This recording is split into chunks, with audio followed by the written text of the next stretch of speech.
Hello, and welcome to our visual evaluation webinar. My name is Peter Mulder, and I'm the Director of Global Brands at X-Rite Pantone. I help apparel, footwear, and soft good brands specify clear digital color targets so global suppliers can meet their expectations without the expense, waste, and loss of time of back and forth lab dips. If you have any questions during this webinar, please submit them using the chat function, and I'll answer as many as possible at the end. If I don't get to yours, I will follow up afterward. This is the third webinar in a 4-part series. In the first webinar, I talked about how to empower your supply chain to specify and produce objective data-driven color using digital data. The second webinar focused on how to maintain data integrity between brands and suppliers, including 8 pitfalls you must avoid to maintain data integrity across your supply chain. If you missed one or both, you can watch them on demand on xrite.com under the Training and Resources section, and then Webinars. Today we'll talk about visual evaluation as part of a footwear, apparel, and soft goods workflow. You might notice there is not a light booth in this diagram. That's because technically, visual evaluation is not part of a digital color workflow. However, it is still a very important component of every quality control program, which is why I'm dedicating an entire webinar to the topic. When used properly, spectrophotometers and color software can digitally compare a production sample to the standard and determine if color is within tolerance. They can even identify metamerism, which I'll talk about in a few minutes. But to ensure color harmony under multiple light sources, especially for assembled products, you still need to visually evaluate under controlled lighting. First, a quick science refresher about light. Light determines the way we perceive color, and when the light source changes, color can also shift. Although white light appears to be white, it is actually comprised of all the colors in the visible spectrum: red, orange, yellow, green, blue, indigo, and violet. Different light sources, such as daylight, incandescent, halogen, fluorescent, and LED, emit different amounts of energy across the visible spectrum, also called SPD curves. Some light sources appear warmer or cooler, depending upon the light source's color characteristics and quality. The impact of these differences significantly impacts how we perceive color. Even natural daylight has a constantly changing proportion of visible colors.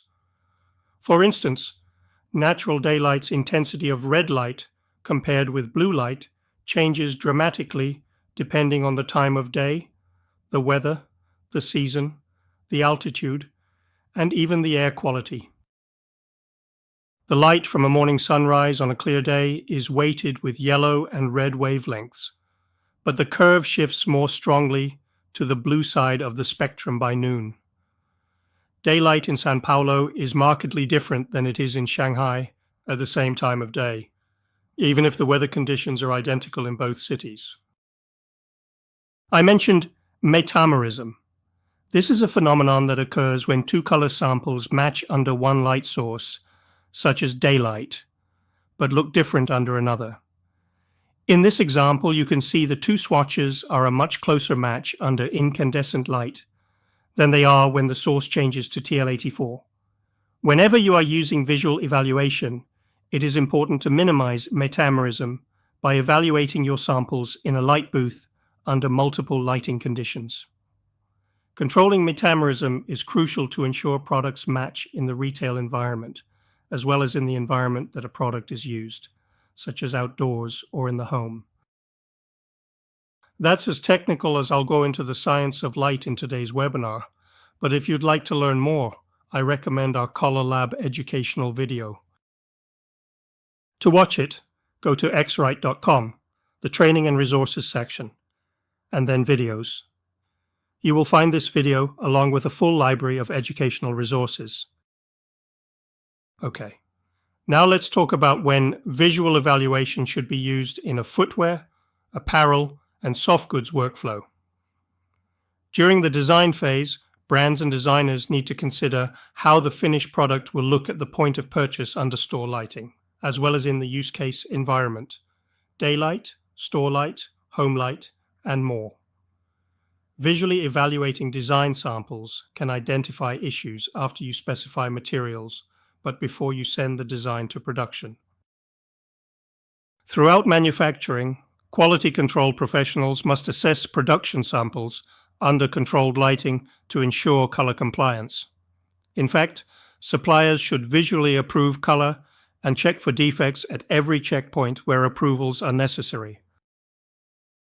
And finally, brand owners should visually evaluate finished products, especially if they are assembled using different materials, such as a shoe with a rubber sole, canvas upper, and cotton laces, or a jacket with front and back panels, cuffs, a collar, and buttons.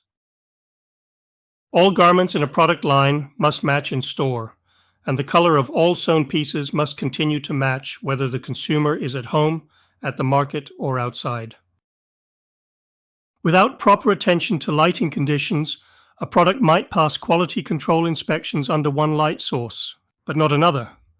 From brand to designer, supplier, and manufacturer, all stakeholders involved in the production process must evaluate color under the same lighting conditions. Many brand owners specify lighting requirements to suppliers to ensure color accuracy and consistency across the supply chain.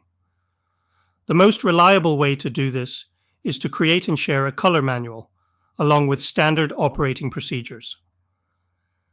This comprehensive guide includes instructions for how to match and evaluate colors throughout the entire production process to help brands align with their supply chains.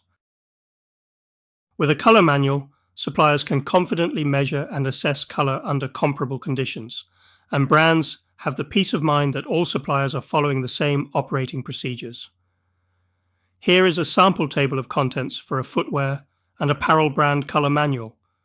You can see it is very comprehensive and covers everything, not just lighting. We have created color manuals for many global brands. First, we consult with the brand to document standard operating procedures and guidelines that cover every aspect of producing color for the brand program.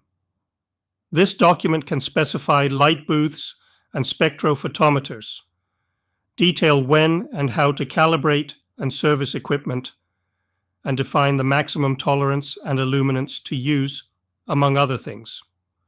We can also help you distribute and train your supply chain to follow your brand color manual. In our opinion, a color manual is a must-have for every apparel, footwear, or soft good brand, and not just for big global brands, but also for smaller local and regional brands. It is an important first step to ensure you and your supply chain are speaking the same color language. If you'd like more information about creating or updating a color manual for your brand, I'm happy to help. Now let's talk about the shift to LED. Like many brands, you're probably wondering what it means for your lighting programs. For many years, using fluorescent light sources has been the standard for visual color evaluation. But with new regulations phasing out mercury-containing lamps, the industry must transition from fluorescent to LED. This shift requires brands, suppliers, and retailers to update their visual evaluation workflows. Next to daylight, LED is now becoming the new lighting standard due to its energy efficiency, long lifespan, and environmental safety. However, switching to LED is more complex than simply replacing a bulb. LEDs emit a different spectral power distribution, called an SPD curve, than fluorescent lamps. The SPD curve illustrates the intensity of light at each wavelength across the visible spectrum. While fluorescents have narrower, more defined SPD peaks, LEDs provide a broader, smoother spectrum, which alters how colors are perceived. Such changes in SPD can create visible differences in color, even when the formulation hasn't changed. This also has an impact on the assessment of metamerism. Fortunately, advanced phosphor LED technologies can simulate the spectral characteristics of fluorescent lights, ensuring more consistent color assessments during the transition. Even if your brand is not yet affected by the fluorescent lighting ban, LEDs are becoming more prevalent around the world. In time, you will need to update your color development and quality control processes to reflect this lighting shift. Here are 5 key strategies to effectively transition to LED. 1. To ensure all stakeholders evaluate color under the same LED lighting conditions, you should specify clear standards in your color manual. This can be a standard CIE LED illuminant that matches as closely as possible to the LED used in the environment in which the products will be sold, or it can be the LED standard defined by the brand to reflect conditions in your specific retail environment. If you make LED lighting changes, you must communicate them with suppliers and quality control teams to ensure all parties match color under the same conditions. This is important to prevent discrepancies between suppliers and to maintain a consistent visual appearance. 2. There are many reasons to consider upgrading your light booth, like this Judge QC, to include LED. In addition to complying with the EU ban on fluorescent lighting, LED light booths are more energy efficient, easier to maintain, require no warm-up time, and are better at replicating daylight. As a market leader in light booths, we have been consulting with major brands around the world to help them determine the best LED strategy for their needs. We offer each brand a tailor-made approach, not a one-size-fits-all. We also work with their suppliers to support the transition to LED. If you're interested in working with us, we can offer your suppliers special brand promotions to transition to LED, plus training and consulting. If you would like to learn more, please let me know. 3. Spectrophotometers, light booths, and quality control software must all be set to the same illumination standards, or the results will be inaccurate. Working with a global solution provider can ensure a connected workflow where measurement devices, software, and light booths all speak the same language for color assessment consistency. 4. The earlier you detect color inconsistency, the more time you'll have to address the issue. Frequent visual evaluation checks during design and production can help maintain color quality. In this picture, you can see the optional built-in calibrated monitor to compare physical and digital samples, especially helpful during the design phase. And 5. Once everything is in place, it's critical to educate everyone who handles and approves color. Training should cover the basics of color science, the principles of color communication and evaluation, lighting, and the proper use of color measurement tools and software.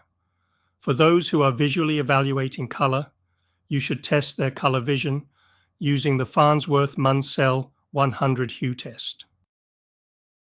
In addition to our large library of online resources, our color experts offer custom consulting and training for brands and the entire supply chain. Here are some of the brands that have already specified the Judge LED to their supply chains. We are helping many other brands and retailers implement their overall LED strategy. It takes time to adapt to LED, especially if you have specified certain CFL illuminants in your standard operating procedures. Quality control professionals need to factor in SPD curves and select LEDs that accurately replicate the standard for a smoother transition. X-Rite has an established reputation for lighting technology, which began in 1915 with the Macbeth Artificial Lighting Company. Through various mergers and acquisitions, Macbeth light booths live on in X-Rite's standardized lighting technology, including our latest Judge LED. With NIST traceability and ISO 17025 accreditation, X-Rite offers worldwide competence in calibration, service, and support to ensure you and your supply chain achieve the highest level of color accuracy. That concludes what I have to present for today's webinar. Now let's go through some of the questions we received. If you haven't asked your question yet, you still have time to submit it through the chat. If I don't get to yours today, I'll follow up with you directly. Also, be sure to complete the survey that will appear on screen when the webinar ends. Our first question is LED replacing the requirement to look at color under D65 daylight? Good question, and no, it is not. When consulting and working with brands, we see as a market trend that the fluorescent illuminant is replaced by LED as a second light source. However, some brands will have LED as the first illuminant. As mentioned, we tailor our advice and support to fit the specific requirements from our clients. Next question. Do you recommend buying a new light booth or just replacing the bulb with LED? Although you can add an LED bulb to your existing booth, and yes, we do offer that, our new Judge LED provides many perks that you can't get in a standard light booth. For instance, immediate warm-up, press buttons to switch between 7 distinct illuminants, calibrated intensity settings, no flickering, and stable chromaticity. We also have flexible size options coming soon, including luminaires and a bigger light box. You can find more information on our website. Just look for Judge LED under the top products drop-down. And our final question for today. We are a retailer and we have our own LED store light. Can you support this? Yes, for sure. Next to all the standard LED illuminants, we also have a couple of clients with their own LED illuminant. In this case, we ensure this special LED illuminant can be produced and chosen as one of the 7 light sources into our light booth. In addition, we also ensure the quality control software is updated to ensure the support of the illuminant in the digital color workflow. All right, that's all we have time for today. If you asked a question I didn't answer, I will be in touch soon. I hope you'll join me for the last webinar in our series, Zero Waste Initiatives, when I will tie everything together for a holistic solution that enables brands to set clear expectations and empowers the supply chain to produce objective, data-driven color. Don't forget to complete the quick survey. Thanks for your time. Have a great day.